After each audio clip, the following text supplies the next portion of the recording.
que nada, muy buenas tardes a todas las personas presentes, tanto en su formato presencial como en su formato digital. Primero que nada, nos gustaría agradecer al espacio de El Buscón por su amabilidad, por brindarnos sus espacios y por la hospitalidad del día de hoy, con todo lo que implica, en términos filosóficos, la palabra hospitalidad. Para las personas que no nos conocen del todo, Caracas Crítica es un proyecto cultural dedicado a la filosofía. Hasta ahora tenemos casi 3 años ofreciendo distintos proyectos como cursos y talleres de filosofía. Hemos ofrecido eventos como este, presenciales y también virtuales, dedicados a la cultura, a la filosofía, al arte. Y en nuestra página web disponemos de una serie de artículos que publicamos mensualmente. De entre los muchos proyectos, el día de hoy también estaríamos ofreciendo una serie de stickers y marcalibros en el cual hemos ilustrado a los filósofos de su preferencia.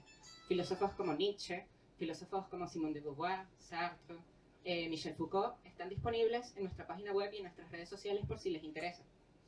Entonces, hoy hablaremos sobre el deseo y sus distintos rostros, ¿no? Al igual que Roland Barthes, me gustaría comentar, el enamorado se encuentra preso de un deporte un poco loco, el de las figuras y los signos que rastrea, que no deja de rastrear en la figura amada. Quizá en una experiencia análoga nos encontremos hoy, inclinados, recomendados o interesados, por distintas razones, en el coloquio que nos convoca hoy. Tal como el enamorado, atenderemos al decir de otro, al decir de un otro, un rostro que se nos sustrae, junto con el éxtasis y la cierta incomprensión que ofrece la intimidad de ser interpelado. El día de hoy tendremos a estos expertos discentes que nos hablarán sobre el deseo. En primer lugar tendremos a la profesora María Di Muro, ¿no? Quien es magíster en filosofía por la Universidad Católica Andrés Bello. También es investigadora en el Centro de Investigación y Formación Humanista de la misma universidad y es profesora de la Escuela de Letras UCAP. Sus áreas de investigación se centran en la literatura grecorromana y la cultura digital. El día de hoy nos hablará de la figura del deseo en Antígona. En segundo lugar tendremos a Yandy Giuseppe, quien es licenciado en Estudios Liberales por la Universidad Metropolitana. Se ha desempeñado como articulista en distintos espacios y medios culturales como La Sala Mendoza y La Gran Aldea. También es cofundador del proyecto cultural de Caracas Crítica junto con mi persona. Hoy nos hablará sobre Spinoza o cómo la filosofía ha concebido el deseo. Y por último tendremos a nuestro invitado, el profesor Johnny Gablowski, quien es psicólogo clínico y psicoanalista. Actualmente es director académico de Cultura Mundis. Es escritor y dirige el reconocido blog titulado Arte y Psique.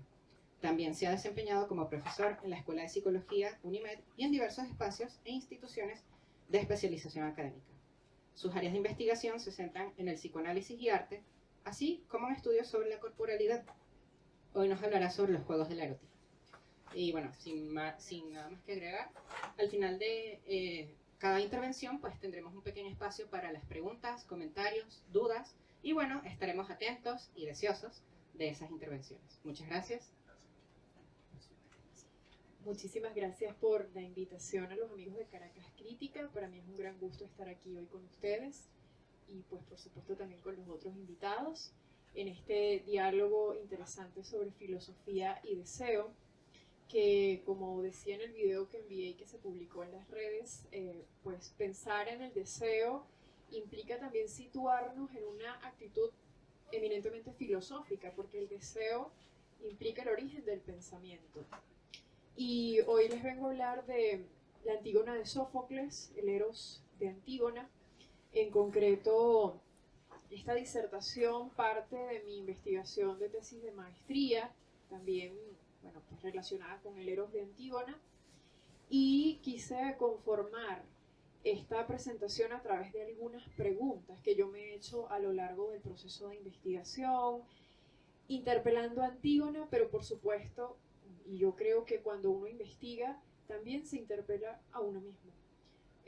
Son preguntas que uno se hace a partir de sus experiencias, a partir de sus dolores, de sus fracasos, de sus alegrías, y eso es lo que he trabajado o he intentado hacer con Antígona. Entonces, claro, cuando nosotros leemos y vemos las visiones tradicionales de la Antígona de Sófocles, siempre está esta imagen de la heroína, de quien busca hacer justicia, quien busca dar sepultura a Polinices porque es su deber. Pero también hay otros elementos en el desarrollo de los acontecimientos que nos llevan a preguntarnos si esta es la única manera de verlo, o sea, si solamente pudiéramos situarla desde el lado del heroísmo, ¿no? Y bueno, también surge esta pregunta de actúa de forma desinteresada, es decir, desinteresada en el sentido de, bueno, cumplir el deber por el deber, o sea, no podríamos ver una actitud diferente, no podríamos ver en esta expresión del deseo de muerte, que es algo muy presente en los diálogos de Antígona, que también allí hay algo más allá de un deber, hay algo más allá de cumplir con las leyes eternas, las leyes de los dioses por cumplirlas. Entonces, claro, de allí surge la pregunta de, ¿pudiéramos leer, pudiéramos dialogar con Antígona desde el erotismo? Y claro, este no es un asunto reciente, como comentábamos antes de iniciar la presentación, ya incluso lecturas y visiones desde el siglo I antes de Cristo, sobre todo un comentario a la Tebaida de Estacio, desata una cantidad de posturas a lo largo del tiempo que nos llevan a plantearnos la visión de Antígona desde el deseo, ¿no? Hay una larga tradición, y George Steiner lo plantea sobre todo en el siglo XVIII y en el siglo XIX, de distintas obras teatrales que sitúan propiamente la actitud de Antígona hacia Polinices como erótica, ¿no? Y al mismo tiempo también ya en las Fenicias de Eurípides nosotros intuimos algunos de estos elementos. Entonces, el elemento central o el punto central tiene que ver con esta pregunta. ¿Eros puede poner orden en el desorden que ha generado Creonte? Si recordamos la Antígona, pues evidentemente todo inicia con la negación de la sepultura de Polinices, el cadáver está expuesto y ello tiene unas implicaciones que ponen en tensión a cada una de las figuras que están allí, ¿no? Principalmente Antígona. Y nos dice George Steiner, lo voy a citar, traje algunos pasajes para leer, dice: Creonte no ha cometido un crimen local limitado, por salvaje que ese crimen sea. Ha invertido de una manera que no parece posible para un hombre mortal la cosmología de la vida y de la muerte. Ha convertido la vida en muerte en vida y la muerte en una perdurabilidad orgánica impura. Entonces, claro, aquí se presenta esta problemática de hablar de una vida en la muerte y una muerte en la vida, que sitúa al cadáver de Polinices y a la propia Antígona en un estado de tensión. Entonces, claro, para plantearse el asunto del deseo de Antígona no podemos simplemente partir del propio hecho de, bueno, algunos comentarios, algunos diálogos, sino también de su propia historia familiar, porque en la familia de Edipo pues es crucial que nos centremos también en este asunto. Recordemos también la fundamental relación que hay con el oikos, con el hogar. Entonces, una pregunta esencial es: ¿qué significa para Antígona ser hermana? Porque este deseo viene precisamente de esta postura desde la hermandad, ¿no? Y hay unas condiciones particulares entre el deseo de Antígona por Polinices que la distinguen o distinguen su relación con respecto a la relación que tiene, por ejemplo, con Ismene o con el propio Eteocles, ¿no? Y entonces, al inicio de la tragedia, de hecho, la primera línea, el primer verso, dice: «Oh Ismene, mi propia hermana de mi misma sangre». De hecho, el término que se utiliza en griego propiamente se puede traducir también como «de mi propia cabeza». O sea, se trata de sobreexaltar los términos de la cercanía, de asegurar mucho más el oikos que existe y la relación que existe entre las dos. Pero Ismene rompe con ese pacto, con esa alianza de dar sepultura al cadáver. Ismene se niega, como recordarán. Se niega porque es mujer, es una de las razones que da, porque no quiere ir contra la polis. Y Antígona, pues hace caso omiso a todo esto.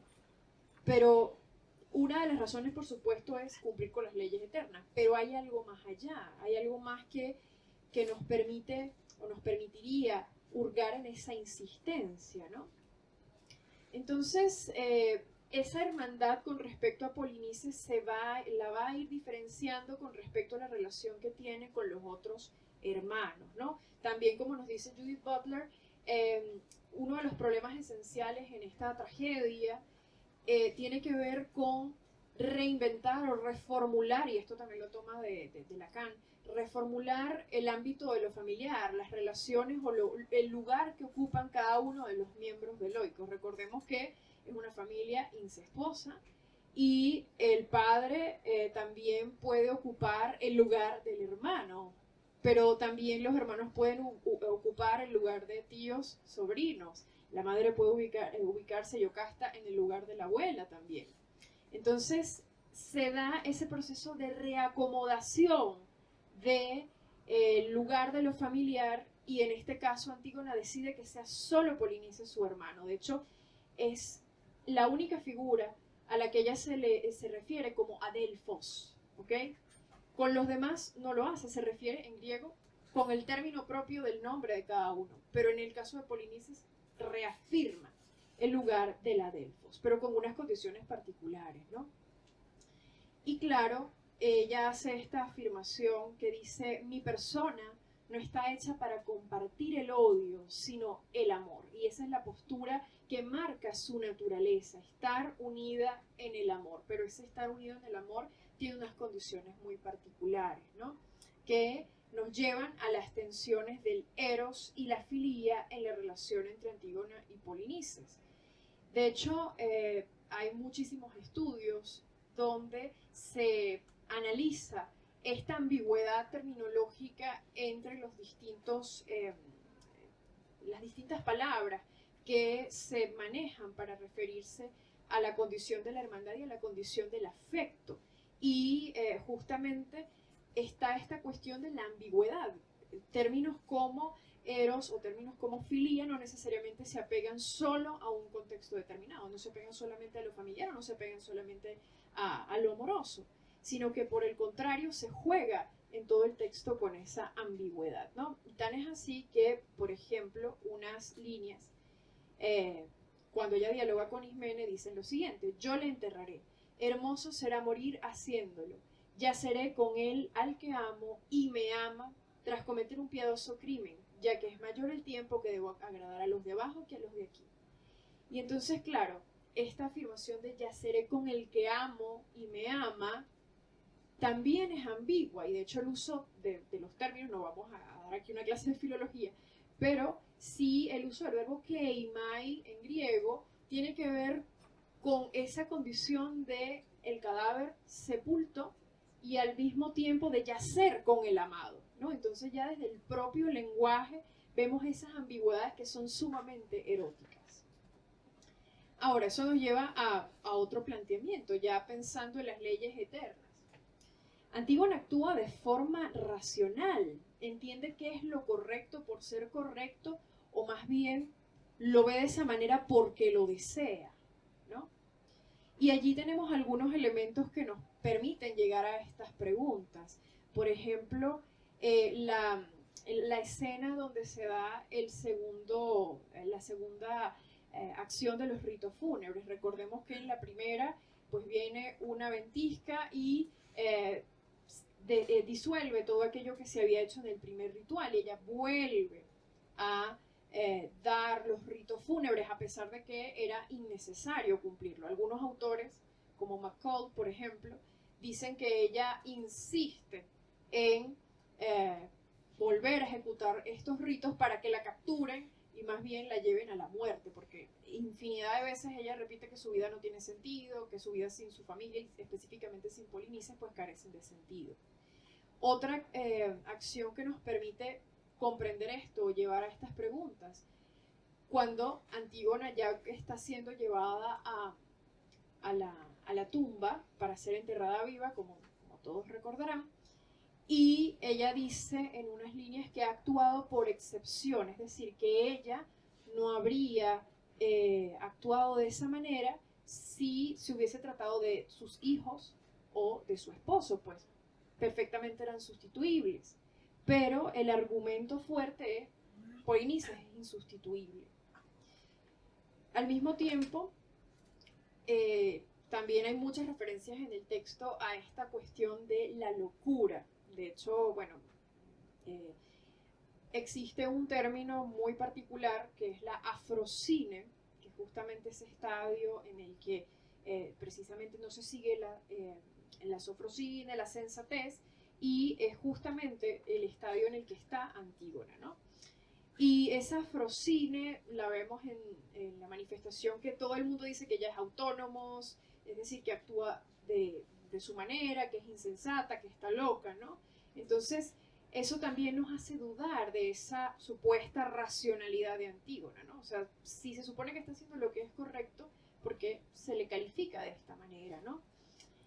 Y también es muy curioso una expresión que utiliza Ismene, y que la misma Antígona también en otro momento la referirá, que es que está actuando de forma irracional para los que están en el mundo de los vivos, pero está actuando de forma correcta para el mundo de los muertos. Entonces, ¿cómo es posible que por una parte se actúe de forma correcta y por otra no? Y eso nos lleva a una siguiente pregunta.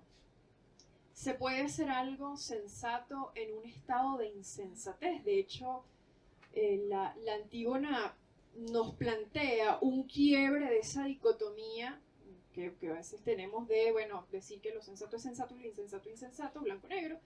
Más bien, parece que puede haber un punto en el que se transita de la sensatez a la insensatez y no necesariamente está ese punto rígido, ¿no?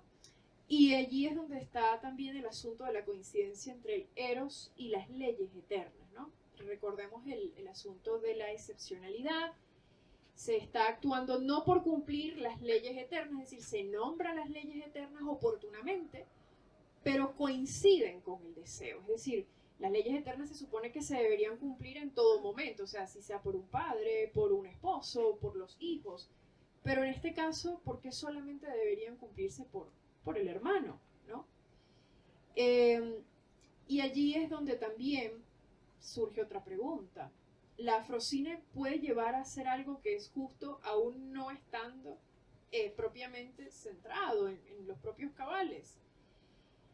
Y también otra pregunta interesante. ¿Dónde empieza y termina la familia? Porque también allí ese es otro asunto bastante complejo. Digo, no lo voy a desarrollar porque imagínense, duraría demasiado. Pero también ese es otro punto importante, la tensión entre lo familiar y el Estado.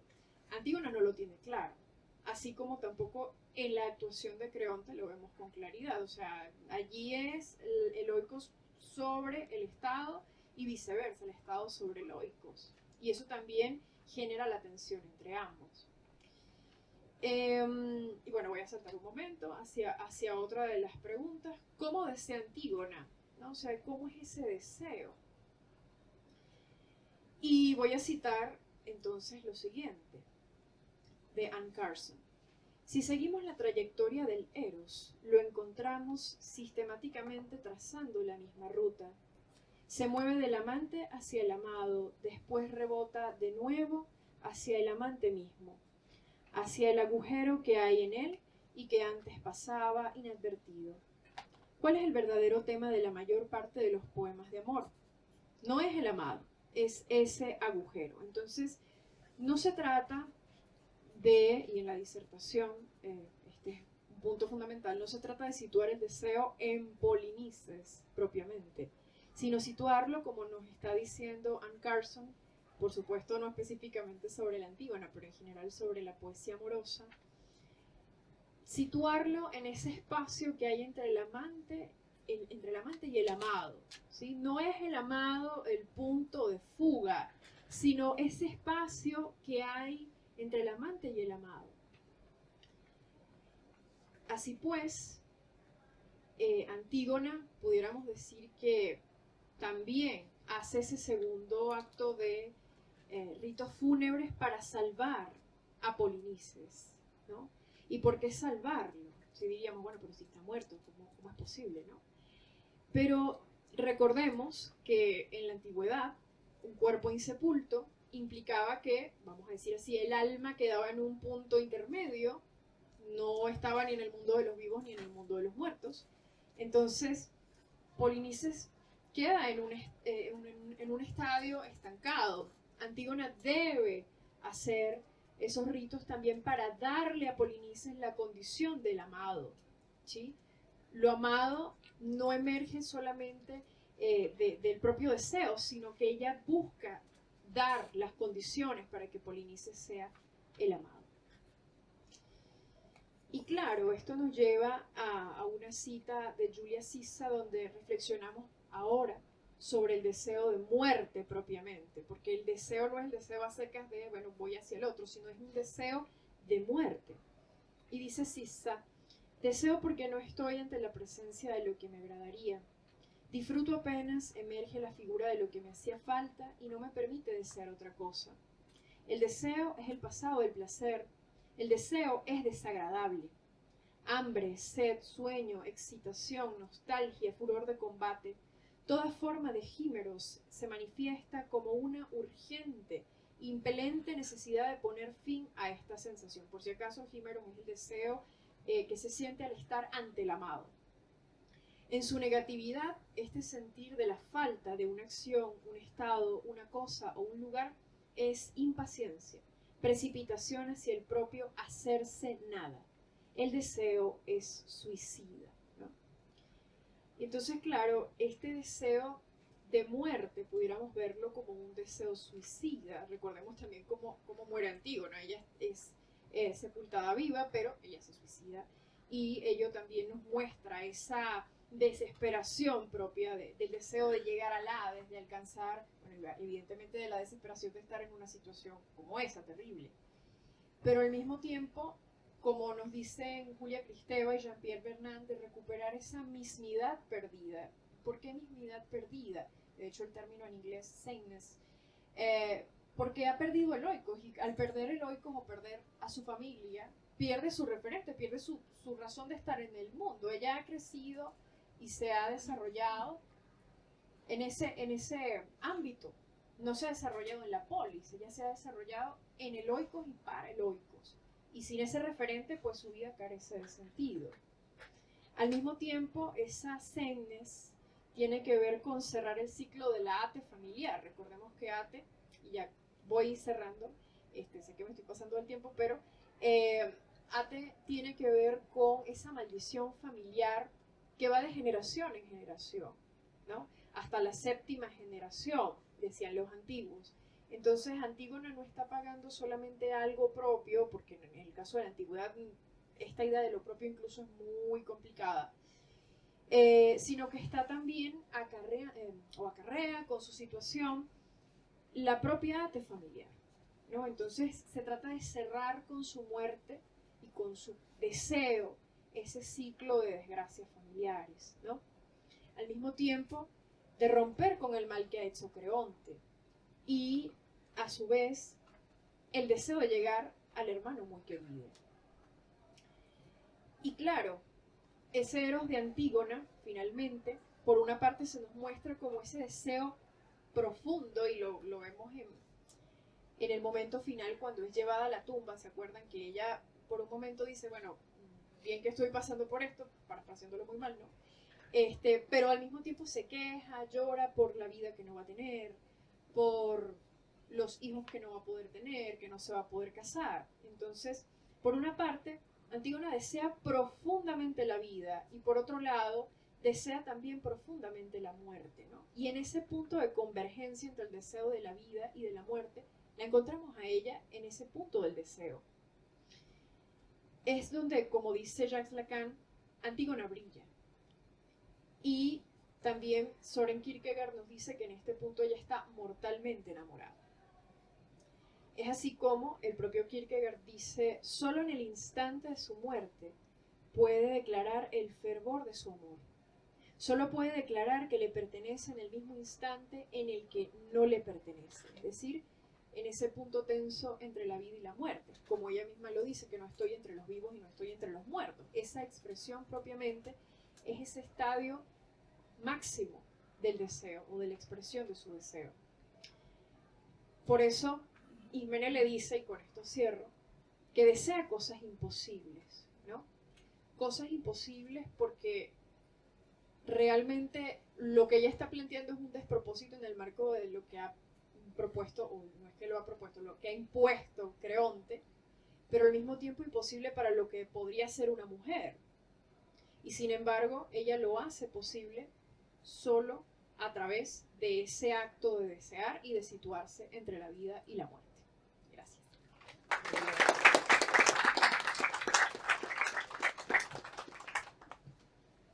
Es terrible lo que María de Muro acaba de hacer. Me provoca decir, no voy a leer nada. Esto es como para agarrar y discutir lo que pusiste, hablarlo hasta... Quiero pedirle a Katy que por favor me deje un libro. ¿Tienes Antígona? Porque para hacer una lectura... No, tranquila. Para hacer una lectura dramatizada, quiero montar Antígona ya. ¿En serio? Nos puso a desear. Nos puso a desear. Renunciar a lo que escribí estas asociaciones libres y lo que quiero dedicarme a esto. Y no lo puedo hacer. Eso es el deseo. Además estamos en el Buscón, no en el Buscón de Quevedo, sino en el de Catina Enríquez. Y el Buscón de Catina Enríquez es un lugar de renuncias. Es el lugar donde dejamos nuestros libros amados, porque tenemos que renunciar a otras cosas y los dejamos en buenas manos, y donde entra gente deseando encontrar lo que no tiene. El Buscón de Catina Enríquez es el lugar del deseo. Caramba. Wow, casi nada. Entonces, y la otra pregunta es, ¿qué hago yo acá? Yo no soy filósofo. Quise hacerlo en algún momento, pero me dijeron que los filósofos se mueren de hambre y no me habían advertido que los psicólogos también. Luego, bueno, para llevarle la contraria, dije, bueno, pero de algo hay que vivir.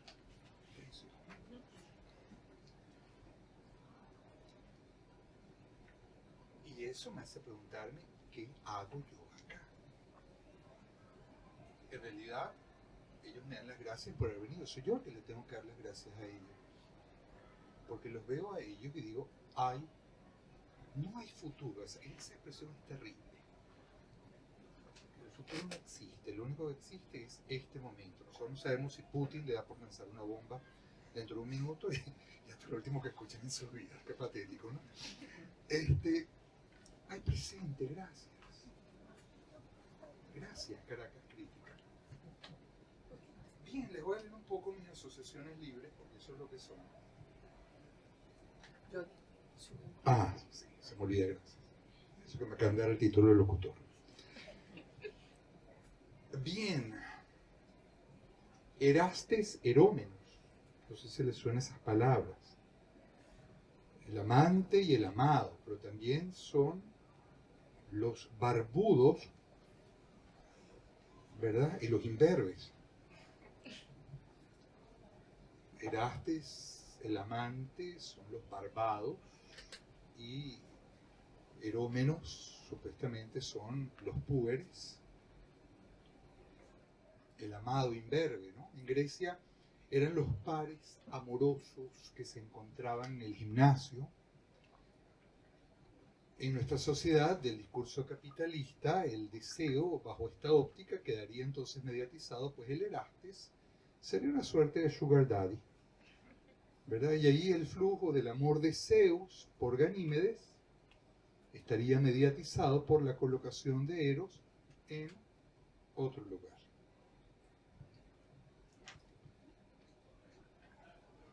Pero hoy estamos acá en el Buscón, en el lugar del deseo, y los barbados son los jóvenes.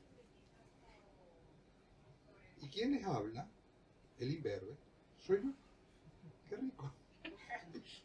Se invierte con los tiempos entonces los aspectos cronológicos de los deseantes. Así que eso le da más intriga a mi pregunta. ¿Qué hago yo acá? O como diría aquella pregunta que le dirige el diablo al protagonista, el diablo enamorado de Jacques Cazot, ¿qué voy? ¿Qué quiere? ¿Qué quieren ellos de mí? En principio asumo que en el mejor sentido lacaniano de la relación entre un analizante y un analizado, eso que se llama transferencia, ellos, Caracas Crítica, una suposición sobre mí. Suponen que yo tengo algo que ellos no tienen. Algo agalmático que con esta invitación podrían obtener. ¿Aquí saben todos qué es agalma? Dígame que no. Ok, tú no sabes qué es agalma. Ah, si yo te digo que te voy a regalar esto, ¿tiene para ti el mismo placer, el mismo disfrute que si te doy una caja envuelta en papel de regalo con un lazo y tú lo agarras y dices, ya, pero yo ábrelo, no, ya, animal, mineral o vegetal, ya, pero suena, pero ábrelo, no, todavía no. Pero esa cosa de desvestir esa cajita, ¿no es lo mismo desvestirla que darla desnuda? La diferencia casi que entre erotismo y pornografía. Pero el deseo está justamente en, déjame adivinar qué hay allí. Se convierte en algo agalmático, algo precioso. Ahí está la galma, lo precioso, que está entre los condimentos del deseo. Y el problema es que al quitarle el papel de regalo, en este caso, pudieran encontrar que el rey está desnudo. Por eso la importancia de revestir el objeto del deseo. ¿Me sigues? Vámonos con un poco de poesía. Cuando emprendas tu viaje a Ítaca, pide que el camino sea largo, lleno de aventuras, lleno de experiencias. Bla, bla, bla, bla, y sigue diciendo. Pide que el camino sea largo, que muchas sean las mañanas de verano en que llegues con qué placer y alegría a puertos nunca vistos antes. Detente en los emporios de Fenicia y hazte con hermosas mercancías, nácar y coral, ámbar y ébano. Y toda suerte de perfumes sensuales, cuantos más abundantes perfumes sensuales puedas. Estamos hablando del trayecto del deseo. Cuando vayas a Ítaca, pero el camino es donde se consiguen los perfumes sensuales. Y termina Cavafis. Ten siempre a Ítaca en tu mente. Llegar allí es tu destino, mas no apresures nunca el viaje. Mejor que dure muchos años y atracar viejo ya en la isla, enriquecido de cuanto ganaste en el camino sin aguantar a que Ítaca te enriquezca. Ítaca te brindó un hermoso viaje, sin ella no habrías emprendido el camino, pero no tienes ya nada que darte. Aunque la halles pobre, Ítaca no te ha engañado. Así sabio como te has vuelto, con tanta experiencia entenderás ya ¿qué significan las Ítacas? No es lo que vas a encontrar, el deseo es el camino.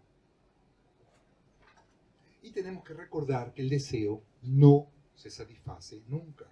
Por eso trata de que tarden muchos años antes que llegues. Y justamente esa es la paradoja del deseo. Por eso Lacan supone que le suponemos algo a otro. Por eso traduce el que voy por qué me quiere. ¿Qué me quiere a mí? No es yo deseo, sino este otro desea, espera algo de mí. Y ese deseo del otro supone una intriga a develar. Así, en el análisis, a partir de la presencia de un psicoanalista, el sujeto va descubriendo su propio deseo. Giovanni Reale lo dice de una forma hermosa en su libro Eros, demonio mediador. El amado ama, pero no sabe qué. Ni sabe qué le sucede, ni puede explicarlo, pero al igual que quien se ha contagiado de otro, de una enfermedad ocular, no acierta a explicar su causa, él se ve a sí mismo como en el amante, como en un espejo. pero no lo sabe. Por eso a mí me preocupa cuando algún paciente me dice, o algún amigo o alguien, es que me enamoré. ¿Por qué? Porque somos idénticos. Digo, para eso no necesitas a otra persona, búscate un espejo y eres feliz. Al menos va a gastar menos, ¿no? Ya les dije que aquí, hoy, en el Buscón, la relación se invierte. Ellos son los barbados y me invitan porque desean algo de mí. O yo supongo que desean algo de mí. O ellos suponen que desean algo de mí. Y eso me coloca a mí en dos posiciones. O en la posición narcisista, donde quizás yo pudiera ofrecerles un brillo galmático, marearlos con lo que supongo que ellos quieren escuchar, pero eso sí, no darles todo. Porque si no, estarían satisfechos y ya yo se los dije, el deseo no se satisface. O la otra posición, que es demostrar que para que una relación funcione, es como una banda de Moebius. Es el encuentro imposible de dos sujetos deseantes. Admiro el trabajo de Caracas Crítica, me interesa lo que hacen, les supongo algo y por eso estoy aquí. Y digo Caracas Crítica y no digo nombres de ninguno de sus miembros. Mencioné el significante agalmático, aquello que designa la ruta de mi deseo, que me mueve a estar aquí. Una ética del deseo, como supongo y deseo que Jean de Giuseppe va a hablar de ello desde Spinoza, esa ética que conduce al centro de la experiencia humana, si es que podemos saber qué significa eso. Por lo pronto estoy sentado acá. En este momento, al mejor estilo socrático, soy o me creo ser, o propongo ser, amante y amado. Amante seduciendo a la audiencia, o amado recibiendo como Ganímedes al Zeus de mi deseo, que, parafraseando a Platón, se lanza pleno hacia el amante. Primero penetra en él y después de llenarlo completamente se derrama. En este caso, por el oído, porque acá venimos a escuchar, a que nos derramen eso que suponemos contenido en un saber, suavemente al oído, aunque no siempre lo que penetra por el oído es amor. A veces es dolor o muerte. Si no me creen, les recuerdo el padre de Hamlet, quien murió envenenado por el oído. En hebreo hay dos términos muy hermosos. Uno es Ruach Elohim, el aliento de Dios, que es el que lleva a la creación. Pero también está Ruach Ra, que es el aliento del mal, la lengua del mal, la lengua para el mal, que hay que saber detener, porque nos envenena así que al alma. Pero para dejar que eso entre por el oído, que nos mate, tenemos que ser nosotros los que permitimos que eso ocurra. Si no, nos pondríamos en la posición de víctima. Una posición muy cobarde. Lacan en sus escritos nos dice, a partir de Hegel, ¿viste? Una referencia. El deseo de reconocimiento domina al deseo que queda por reconocer. Ese verbo domina hace ruido, ¿verdad? ¿Viste, Katy? Se me cayó. Sí, luz. Ya, me perdí.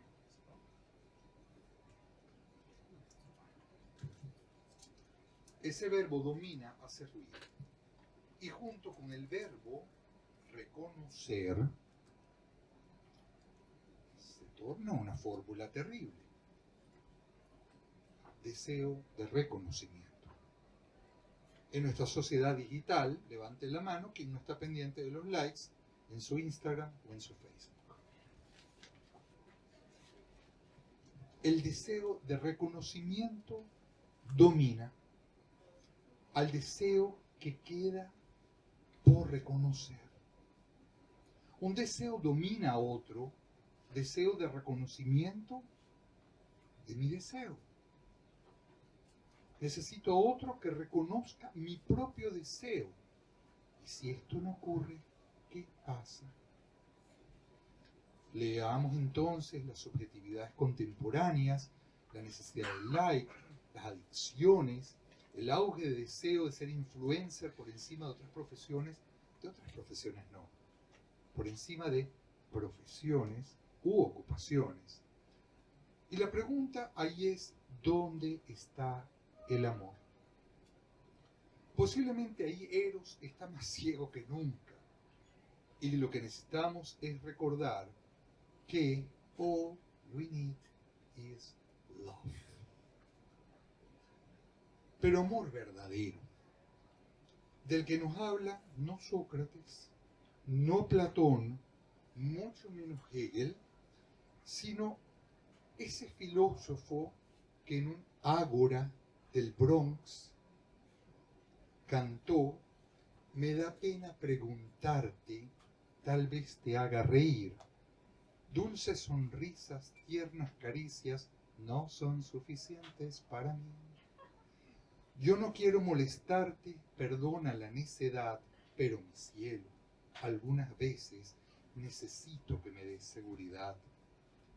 Di que me quieres una vez, repítelo, mamacita, sí.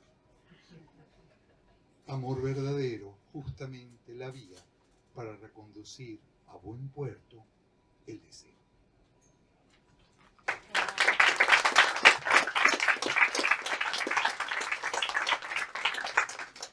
Y termino yo. Luego de un canto del profesor Johnny y una excelente ponencia del profesor María, me toca a mí. Y bueno, el tema o la perspectiva desde cual quiero tomar esto va a ser desde lo marginal. Sobre todo porque la figura de la cual yo voy a hablar es una persona marginal, no solamente dentro de la filosofía en general, sino también en su propia vida, un judío excomulgado por sus ideas. Y bueno, Spinoza, que es esta persona, a él le encantaba estar en medio de las cosas. Y hoy estoy en medio de Johnny, estoy en medio de la profesora María Ibura. Y vamos también a entender, gracias a Spinoza, cómo el deseo también se puede encontrar en medio de todo esto. Hugh Silverman empieza su libro de filosofía y deseo haciendo una distinción entre dos formas de concebir este deseo. Por un lado, el deseo puede ser concebido como las relaciones sexuales, la concúpitas o lo erótico, lo corporal. Y por el otro lado, puede entender el deseo como poder. Es muy fácil ver el deseo a través de los placeres, a través de la carne. El propio Platón en la República, cuando hace la tripartición del alma, coloca esa parte del deseo como aquello que siempre está en contra de la razón. Los apetitos van siempre en un camino distinto a aquello que va o lo que guía la razón, lo que guía las ideas. Y por el otro lado tenemos al poder, y no hay otro filósofo, que ya el profesor Johnny lo acaba de introducir perfectamente, que Hegel, que puede hablarnos de cómo el deseo puede ser entendido como poder. En su libro La fenomenología del espíritu, Hegel hace un modelo llamado el modelo del amo y el esclavo. Tenemos una relación dialéctica donde el esclavo desea ser reconocido por su amo. Ese deseo de reconocimiento es lo que lo mantiene en esa posición, porque el amo necesita al esclavo para seguir siendo amo. Entonces, en ese juego de reconocimiento, en ese juego de poder, no existe relación sexual, no existe relación de apetitos de la carne, sino una relación de poder permitido por el deseo al reconocimiento. No es difícil entender que en este caso el momento del deseo siempre a través de una falta fundamental, a saber, la posición del amo. El deseo surge de la rivalidad, de la carencia del puesto, que al final del proceso es que llamamos el reconocimiento para que la autoconciencia surja dentro de los individuos. Ahora bien, estas dos formas de entender el deseo ya se han explicado mucho. Son dos formas que toda la historia, la filosofía, de Platón hasta nosotros los contemporáneos, hemos reflexionado. Tenemos autores como Zizek, Supagnik, Gowan, Johnson, escuelas que intentan, ignoremos eso, escuelas que intentan tomar tanto la parte del deseo como sexualidad y la parte del deseo como poder para poder entender mejor nuestra realidad. Zizek tiene un libro espectacular llamado El goce como herramienta política, donde argumenta cómo estos procesos que generalmente se entienden que están en el ámbito de lo privado, en el ámbito de los cuerpos, en verdad están en el ámbito de lo público. Pero bien, Spinoza se encuentra en medio de estas dos formas de entender el deseo, porque él no está ni de acuerdo con una ni de acuerdo con otra. Spinoza, a partir de su marginalidad, entiende el deseo de una forma que no solamente lo coloca en el centro de toda la reflexión, sino que es asimismo el centro de todo en cuanto es. Ya comenzaré con eso. Pero bien, ¿qué podemos decir entonces del deseo como poder? El deseo como poder, a partir de este proceso de representación, este proceso de yo quiero ser representado, yo quiero ser aceptado por mi amo, Nietzsche da una frase muy crítica en Más allá del bien y del mal, y dice, la ilustración subleva porque, en realidad, el esclavo quiere lo absoluto, no comprende más que lo tiránico. El postulado de la relación dialéctica entre el amo y el esclavo no es más que, según Nietzsche, un momento de incomprensión espacial. El esclavo no comprende nada más, o no comprende nada más allá, de lo tiránico, es decir, no puede pensar más allá de su propia relación de esclavitud. Pero esto no porque esa forma de esclavitud sea una forma universal, sino que es una forma impuesta, ya sea por un modelo ilustrado o por una forma de moralidad. El esclavo se tiene como negativo porque no comprende nada más. El esclavo es preso de un coágulo de sus fuerzas, quedando en puras fuerzas reactivas, es decir, puras fuerzas que reaccionan al exterior. El esclavo no es una figura que aprovecha su cuerpo para realizar fuerzas, ya hablaremos de eso con Spinoza, sino que siempre se encuentra a la orden de recibir fuerzas. El esclavo hace de sus fuerzas reactivas una suerte de cortina donde dibuja como realidad ontológica la condición de posibilidad del poder y por consiguiente el deseo. Sin embargo, esto no hace del deseo más que un instrumento que desplaza siempre su final. Cree que lo que ya se encuentra constituido, esto es, la potestas, es decir, esta forma constituida de las prácticas, es lo universal, el deseo en sí. Esta es la mala imagen del deseo, diría Nietzsche. Y, como veremos con Spinoza, el deseo no se trata tanto de la potestas, de lo que ya está, sino de la potencia, de lo que puede ser. Luego de esta forma de entender el deseo como poder, podemos ver cómo podemos hablar también del deseo como sexualidad o del deseo como carne.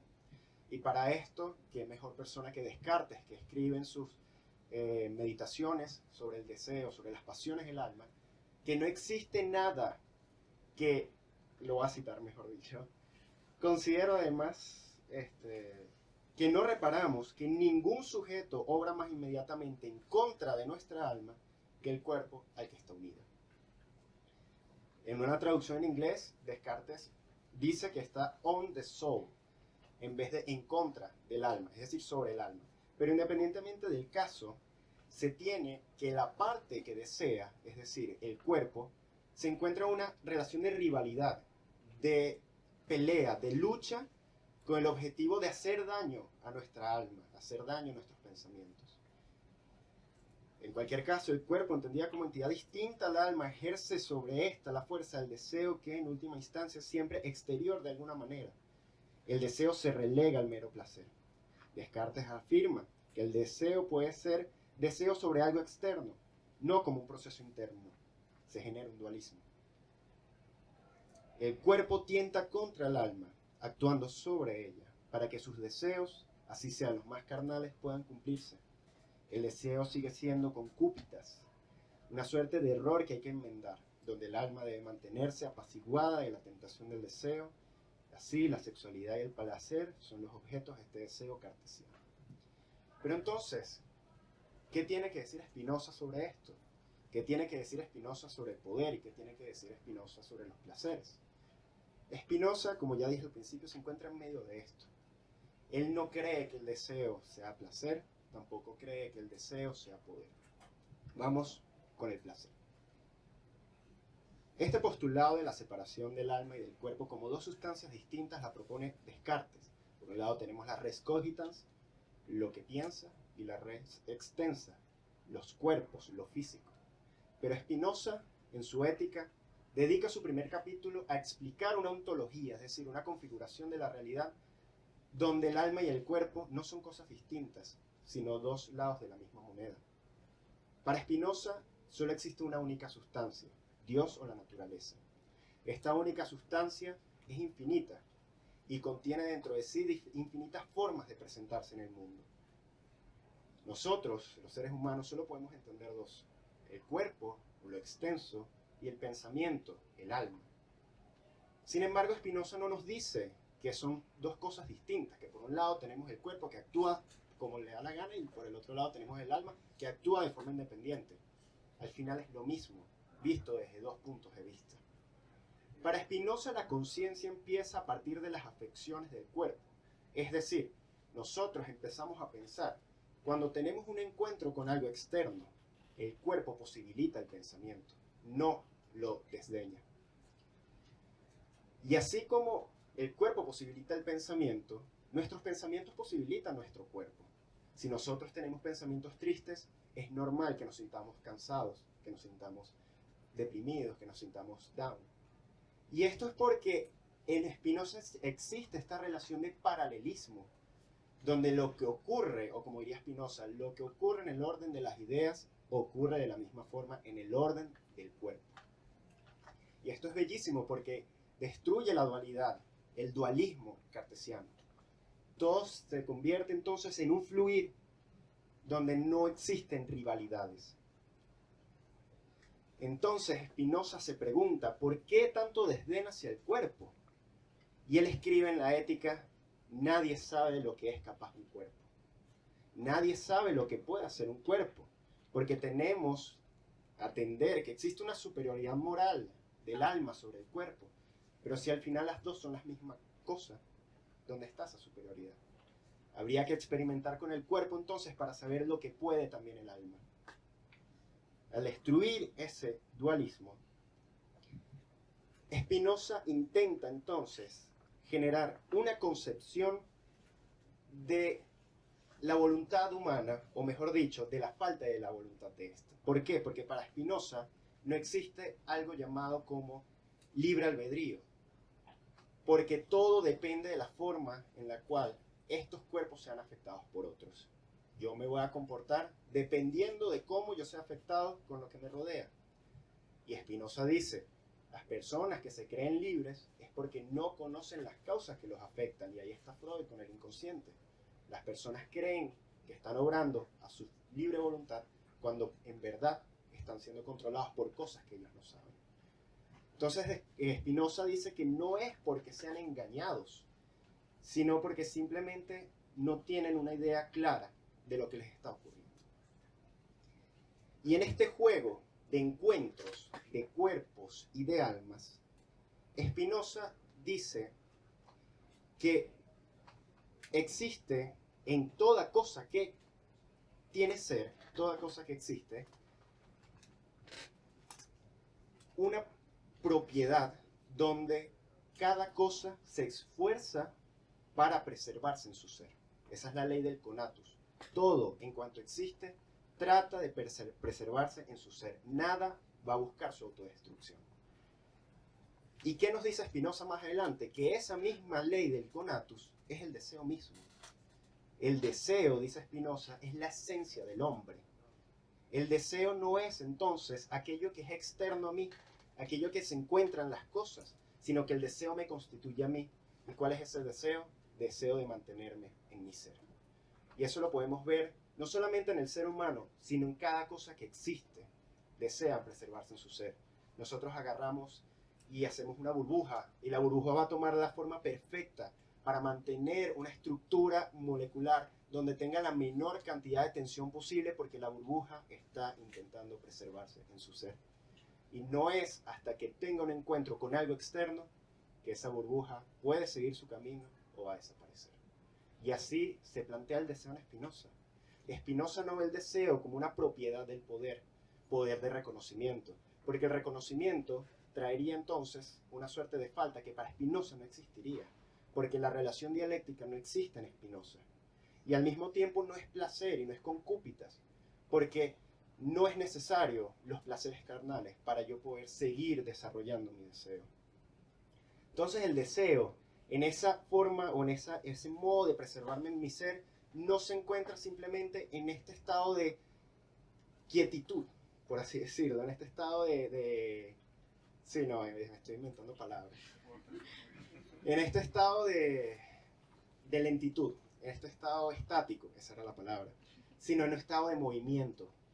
Para Spinoza, las cosas no son distintas en un sentido de que, ok, esto es distinto a esto porque uno es rojo y otro es blanco, sino que Spinoza dice, esto es distinto porque a esto los afectan unas cosas y a esto los afectan otras. Su potencia es lo que los divide. Entonces Spinoza encuentra el deseo como forma constituyente de las cosas, pero ese deseo se vuelve práctico cuando existen encuentros entre las cosas. Spinoza distingue dos tipos de encuentros. Un encuentro que aumenta mi capacidad de actuar y un encuentro que disminuye mi capacidad de actuar. Cuando yo voy y me siento mal y me tomo una pastilla, la pastilla va a aumentar mi capacidad de actuar, me va a curar. Pero si yo me tomo un veneno, ese veneno va a desgastarme. Pero Spinoza dice, ok, esos son los cuerpos, pero todo el orden de los cuerpos también es el orden de las ideas. Por lo tanto, un cuerpo puede ser también un pensamiento. Un cuerpo puede ser una imagen, como también puede ser lo físico que vemos. Entonces Spinoza quiere voltear la relación del deseo, de dejar de pensarlo como algo temporal, para pensarlo como algo espacial. Para Spinoza, el deseo se encuentra en todas las relaciones y en todo momento, en lo que nos encontramos con cuerpos y chocamos con esos cuerpos. Cuando aumentamos nuestra capacidad de obrar, estamos aumentando nuestra capacidad de mantenernos en nuestro ser. Estamos efectuando ese deseo.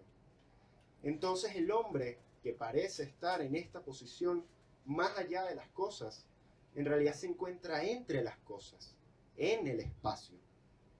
El deseo entonces deja de ser lo establecido para convertirse en la posibilidad, es decir, en estos encuentros espaciales que ocurren a cada momento. Y estos encuentros ocurren en un campo ya establecido, o como diría Deleuze, en un campo de inmanencia. Yo en este momento tengo una forma de tener encuentros que tal vez que cuando salga a la calle van a ser distintos. Hay que buscar encuentros, diría Spinoza. Y por eso se puede entender cuando Deleuze dice que el deseo se encuentra en el caminar, el deseo se encuentra en el hablar, el deseo se encuentra en el verbo, porque el verbo se encuentra entre las cosas. Y lo que está entre las cosas son estos encuentros. Y por eso Spinoza me parece una persona bastante maravillosa, porque quiere darle la vuelta. Y a partir de esta marginalidad, también concluye también esta marginalidad de intervención.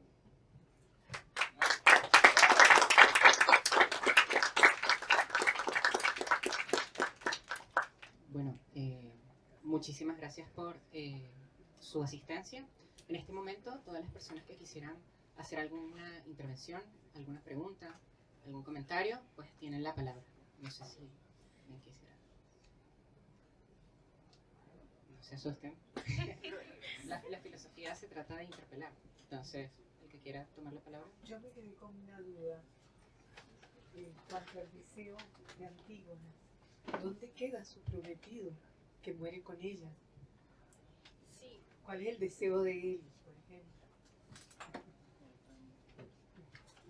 sí, por supuesto que también está el suicidio de Mon, ¿no? Que se aferra a ella, la alcanza en la tumba y muere junto a ella. Y su deseo, por supuesto, también marca su trayectoria, pero Antígona, a pesar de tener este compromiso, no lo menciona. Para nada, o sea, ella no lo tiene. Muchos autores cuando trabajan el asunto del deseo en esta tragedia, precisamente, sobre todo Martha Nussbaum, una de las que me viene a la mente, hablan de la única posibilidad erótica o de lectura erótica que hay en la tragedia es esta relación de Hemón hacia Antígona. Pero ella, con respecto a él, para nada. No lo toma en cuenta, no lo menciona. Más bien es Ismene, en uno de los comentarios que hace alusión a él, que dice, bueno, pero él puede interceder por ti. y por el contrario, ella ni siquiera toma atención en esto. Entonces es un deseo que queda en el desarrollo del proceso de Antígona en un estadio marginal, en un estadio que no entra en su proceso, en su desarrollo, sino que más bien él queda aislado, atomizado en ese deseo, pero de todas maneras es impulsado hacia el suicidio. Entonces no forma parte del proceso de Antígona, pero por supuesto él también en paralelo va viviendo esa necesidad de también interpelar al padre. Recordemos esa fuerte discusión que tienen ambos por la actitud que Creonte está asumiendo, y que al mismo tiempo también pudiéramos leerla, bueno, no solo desde la visión de un ciudadano que increpa al tirano, sino que por el contrario también de un amante que busca defender a la madre, ¿no? Entonces son dos procesos paralelos que se dan allí de deseo. También pudiéramos hablar del deseo de Creonte, ¿no? Cuando hablaban del deseo de poder, Creonte también es llevado por una fuerza, y de hecho en un punto el coro lo dice, la fuerza de Eros y de Dioniso están contra Creonte y contra Antígona. Ambos también viven ese proceso erótico en paralelo, él por el poder y ella pues por las razones del deseo de muerte. Entonces bueno, allí hay distintas perspectivas de Eros, no solamente desde Antígona, pero también de todo lo que acontece con estas otras figuras satelitales. No sé si le... Yo quiero usar la pregunta de Janet, muy buena, para meterle fuego a la candela. ¿Cómo es candela? ¿Cómo es la cosa? Meterle fuego a la candela. Eso es raro. ¿Cómo se le mete fuego a la candela? A leña al fuego. Sí. ¿Cómo es que se llama el novio de Emón? Emón es como el Ken de la Barbie. Igualito. Igualito. Es el único que no sabe qué hace ahí. Claro, como el Ken. Necesito tu mirada, necesito tu mirada para saber que existo. Por eso se tiene que suicidar. Pero tú dijiste algo bien interesante. Tú hablaste del poder de las familias. Te hablaste del incesto. Y es la hija de Edipo. Entonces ahí Emón obviamente está por fuera.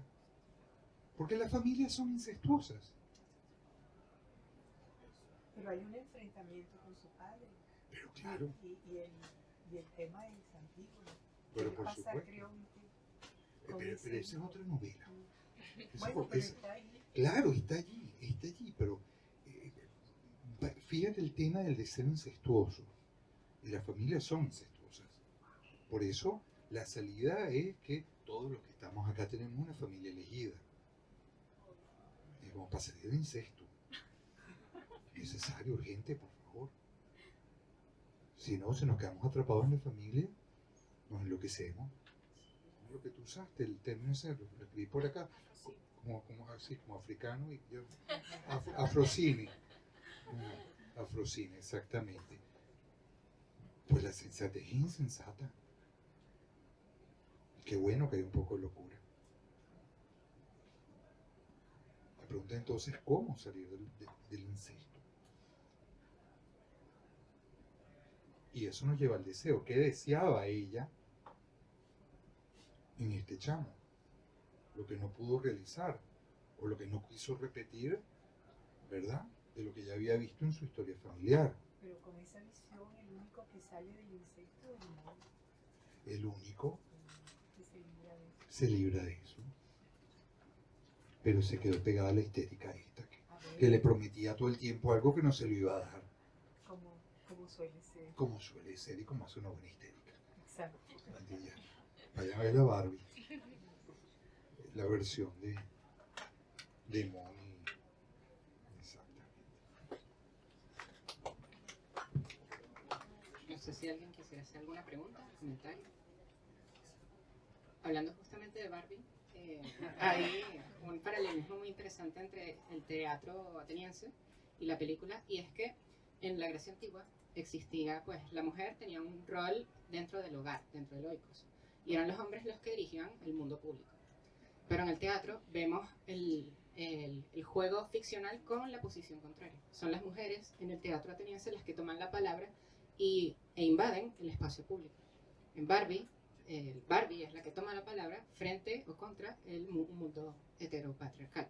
En el deseo hay tal vez algo, el deseo es transgresión.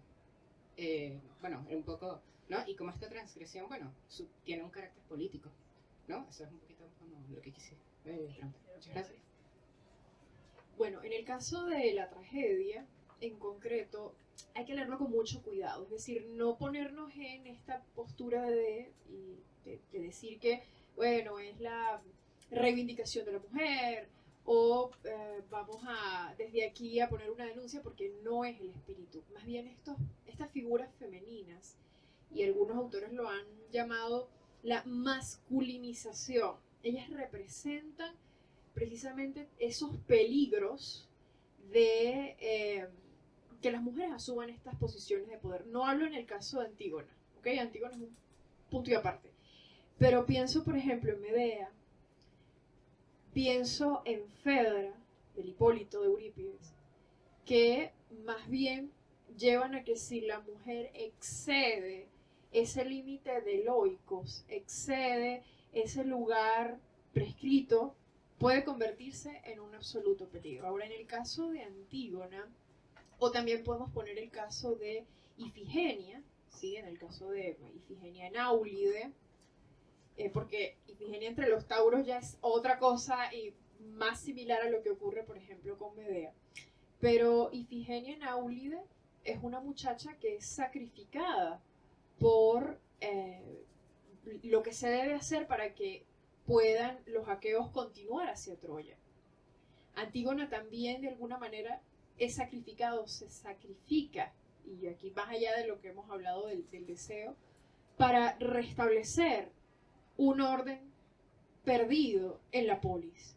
Entonces estas figuras femeninas pueden tener o bien este lado de la peligrosidad de asumir una postura más allá de la que estaba establecida, o tienen también este efecto canalizador, este efecto purificatorio vinculado a la naturaleza de lo femenino, ¿no? La naturaleza de la fertilidad, la naturaleza vinculada a la tierra, vinculada a la prosperidad, que es un canalizador para restablecer ese orden que se ha perdido en la polis, ¿no? Entonces yo diría que pudiéramos verlo desde esas dos posturas. No me atrevo a apuntarlo desde la película de Barbie porque no lo he visto, lo voy a ver la semana que viene, pero ya después lo comentaremos. Pero eso, desde la tragedia hay que verlo con mucho cuidado, igual en la comedia, ¿sí? Sobre todo pensemos en las comedias de Aristófanes, pensemos en Lisístrata o pensemos en las asambleístas. No lo veamos porque hay autores que a lo largo del tiempo lo han comentado así como una reivindicación o una revolución de las mujeres. Eso los griegos no lo ven. ¿Okay? Esas son visiones contemporáneas que nosotros, vamos a decir así, podemos presentar, y de hecho reinterpretaciones de estas comedias lo manifiestan de esa manera, pero con mucho cuidado hay que ir a estos textos sin violentarlos, ¿no? Que es lo que yo siempre le digo en clases a mis estudiantes: no violentar los textos, dialogar con ellos, pero no forzarlos. Eso es lo que quería comentar.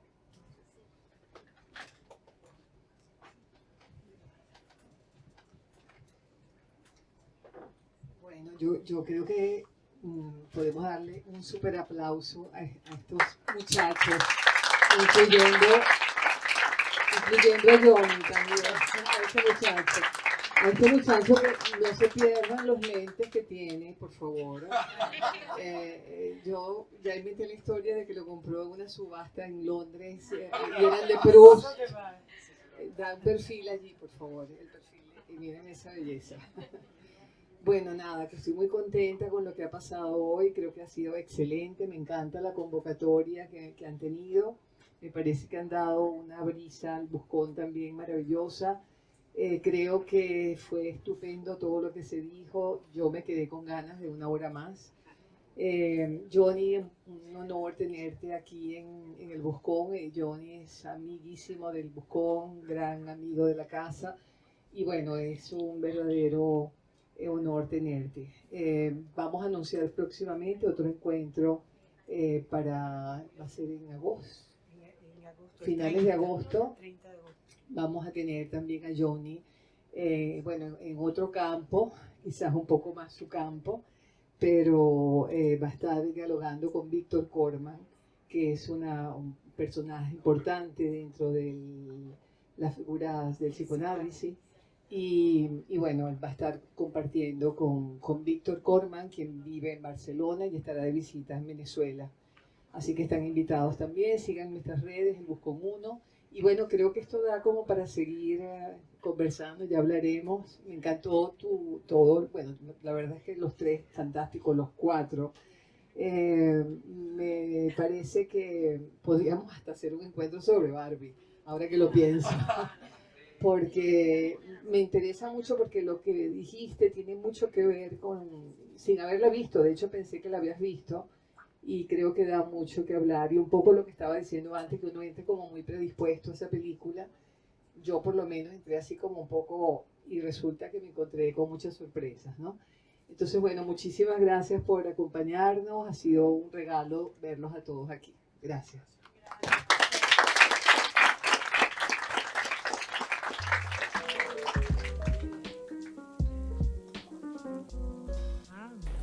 Aló, aló.